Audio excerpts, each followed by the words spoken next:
Eu quero saudá-lo em nome daquele que é poderoso para fazer infinitamente mais de tudo aquilo que pedimos ou pensamos, conforme o seu poder que opera em nós.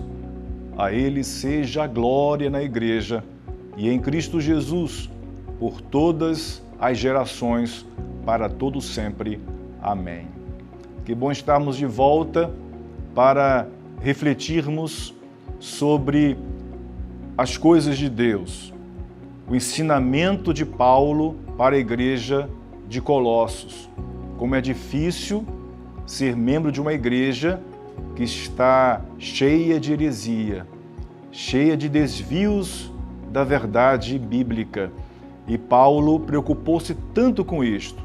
Nunca se preocupou com perseguição externa, mas sempre, de maneira enfática, contundente, combateu os problemas de dentro da igreja. A igreja de Colossos passava por isso, a chamada heresia colossense. Como temos visto, é um sincretismo religioso dentro da igreja colossense.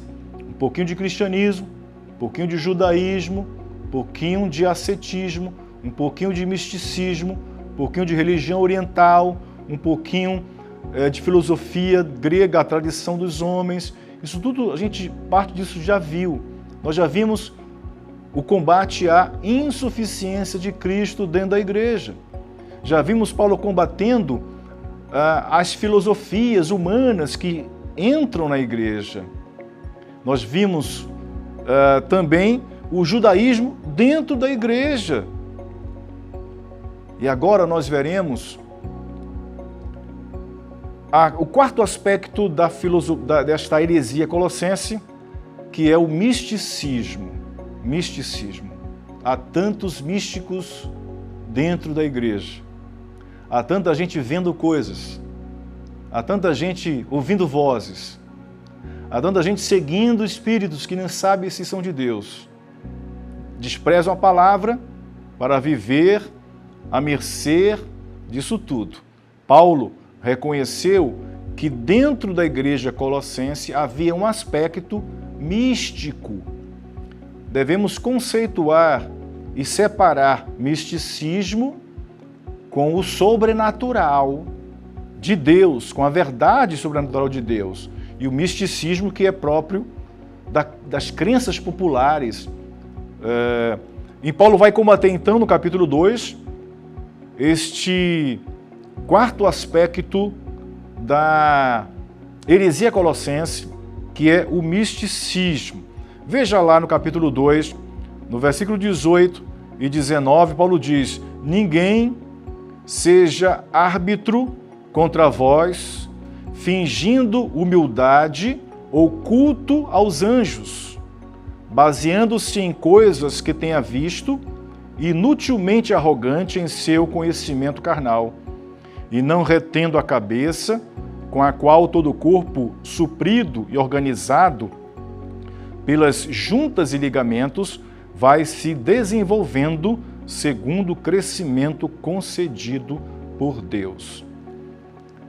Misticismo dentro da igreja é um outro aspecto desta heresia colossense que, infelizmente, também está presente nas igrejas ao longo dos anos, inclusive na igreja de hoje.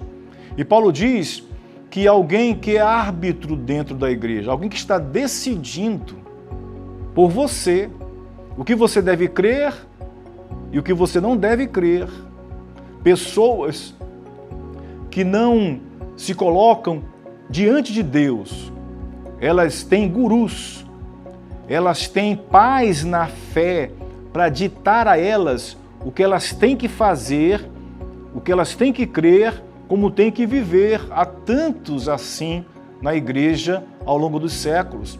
As pessoas não oram mais, elas terceirizam a oração, elas pedem para o líder religioso: ore por mim enquanto eu vou ali para a praia. É como uma criança que tem um dever de casa, pede para o pai fazer e vai soltar pipa. Não faz sentido. Há tanta gente assim, acreditando que o líder vai jejuar, vai fazer vigílias por ela, para que Deus a abençoe, mas ela não faz a parte dela. O crente não faz a parte dele, ele terceiriza os serviços religiosos. Paulo está dizendo aqui que há um misticismo dentro disso, dentro dessa tendência do líder da igreja ou de alguma igreja a conduzir a sua vida. Ele quer manipular você, ele quer controlar a sua vida. Como é que ele faz isso diretamente? Não. Ele traveste esta tendência com aspectos espirituais, com misticismo dentro da igreja. Você vai acreditando que é a coisa certa a ser feita. E Paulo diz, ninguém pode fazer isso. Ninguém serve de árbitro. Nós temos líderes nas igrejas? Sim, temos e devemos ter. São líderes que conduzem a obra de Deus junto com o povo, mas eles não são árbitro, como se o Espírito Santo não falasse ao seu coração, como se o Espírito Santo não tivesse sido derramado a partir de Atos capítulo 2. Ora, o mesmo Espírito que está no líder está em mim. Por que eu tenho que estar refém do que ele fala para mim sem eu sentir nada da parte de Deus? Eu tenho que confirmar se aquilo é de Deus, porque Deus também vai falar comigo. Se Deus quer falar comigo, ele vai falar comigo. E eu vou sentir isso. Portanto, Paulo diz, ninguém tem esse direito de ser árbitro, de julgar, de controlar, de comandar. Você conhece a função de um árbitro? De futebol, por exemplo, se um árbitro disser que é pênalti, é pênalti. Não se discute, se aceita. Se ele expulsa o jogador, não se discute, se aceita. Muitos líderes querem ser esse árbitro aqui. Querem dar cartão vermelho para as igrejas, para membros das igrejas. Quando discordam deles, eles mandam a pessoa para o inferno, para fora da igreja. Dizem que elas são diabólicas, conduzidas pelo Satanás. Líderes querem dizer que você tem que fazer como tem que fazer. Paulo diz, ninguém seja árbitro contra vós. E como é que eles fazem isso? Eles travestem de espiritualidade e misticismo, esse comando. O comando na vida da vida do outro não é um comando seco, feito militarismo. Ele sabe que não dá certo assim. O líder maldoso, ele sabe que não dá certo assim. Então, como é que ele vai controlar a sua vida? Ele vai travestir de misticismo, é o que Paulo diz aqui. Ninguém seja árbitro contra vós, fingindo. Ele não é verdadeiro, ele está fingindo aqui. Fingindo humildade ou culto aos anjos. Misticismo. Ele quer que você o siga, ele quer que você o sirva, ele quer que você dê dinheiro para ele. E que maneira ele faz isso? Fingindo humildade e com misticismo, culto aos anjos, baseando-se em coisas que tenha visto. Baseando-se em visões. Não é assim que acontece? Eu vi isso. Eu vi Satanás na sua vida. Se você não fizer isso, ele vai te pegar. Olha, eu vi um buraco do seu lado. Se você não caminhar na minha direção, você vai cair no buraco, vai cair no inferno. Misticismo para controlar o povo. Essa não era a estratégia medieval, em que a igreja medieval impunha medo aos fiéis do inferno, do diabo na vida delas? Isso não é medieval, isso é de todas as épocas, inclusive da época de hoje. Ninguém seja árbitro contra vós, fingindo misticismo, humildade e culto aos anjos, baseando-se em coisas que tenha visto, isto é, baseando-se em visões. São místicos. Eles não estão vendo nada, eles estão fingindo. O apóstolo Paulo está nos alertando. Inutilmente arrogante em seu conhecimento carnal. Conhece líder assim na igreja? Arrogante. Ele é o dono da verdade. Ele senta do lado de Deus e ninguém mais ouve como ele ouve a voz de Deus. Ninguém mais tem tanta intimidade como ele tem com o Criador. Deus o visita todas as noites e eu, crente normal, não. Deus ouve a sua oração, mas a oração do líder, mas a sua oração não. Deus dá o comando para ele e não dá para você. Arrogante, Paulo diz, inutilmente arrogante em seu conhecimento carnal. Esse é o perfil do místico dentro da igreja, infelizmente, da liderança de alguns membros. Misticismo, Paulo diz, ninguém pode fazer isso. E eles fazem esse tipo de coisa em contraposição à verdade. Veja no versículo 19 do capítulo 2. E não retendo a cabeça, isto é, eles não estão ligando para que Cristo fez ou falou.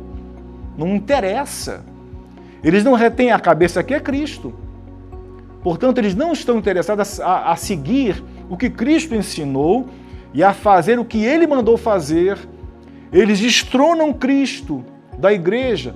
Eles mandam Cristo embora para que eles fiquem no lugar, com o misticismo deles, e não retendo a cabeça com a qual todo o corpo, suprido e organizado pelas juntas e ligamentos, vai se desenvolvendo segundo o crescimento concedido por Deus. A igreja cresce pelo crescimento concedido por Deus, o apóstolo Paulo diz à igreja de Colossos. Esses místicos da igreja, esse misticismo é porque eles destronaram Cristo, não retendo a cabeça. Só que somente a cabeça, somente Cristo é que promove o suprimento da igreja, com a cabeça, com a qual todo o corpo, suprido e organizado. Quem faz isso com a igreja é Cristo. Suprido e organizado pelas juntas e ligamentos, e a igreja vai se desenvolvendo segundo o crescimento concedido por Deus. Colossenses 2,19. Portanto, meus amigos, meus irmãos, não nos deixemos ser conduzidos por árbitros dentro da igreja, por pessoas que se arvoram a dizer que Deus as comissionou para algo diferente, que Deus deu uma palavra diferente, elas não deu para ninguém, só deu para elas. Um dos aspectos da heresia colossense é o misticismo, que vem de místicos, que escravizam as pessoas, que tornam as pessoas massa de manobra e que eles se tornam árbitros, dizendo o que elas têm que fazer ou o que elas não têm que fazer, no que elas têm que crer ou no que elas não têm que crer, como têm que viver, como têm que vestir. Ninguém tem direito a isto, Paulo diz. Ninguém. Por quê? Porque a igreja é suprida e organizada pelas juntas e ligamentos que vai se desenvolvendo segundo o crescimento concedido por Deus. A igreja precisa unicamente de Deus. Não precisa de misticismos ou de místicos para fazer isso. E Paulo está dizendo que esse crescimento vem se desenvolvendo segundo o crescimento por Deus concedido. Portanto, este é o quarto aspecto da chamada heresia colossense. Veja que não é só heresia colossense. Heresia que acontece hoje.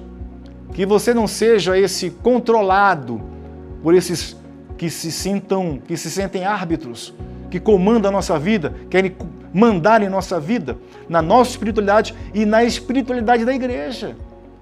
Mas devemos reconhecer que o que a igreja precisa vem de Deus, que o crescimento vem dele. Fico por aqui. Que Deus o abençoe.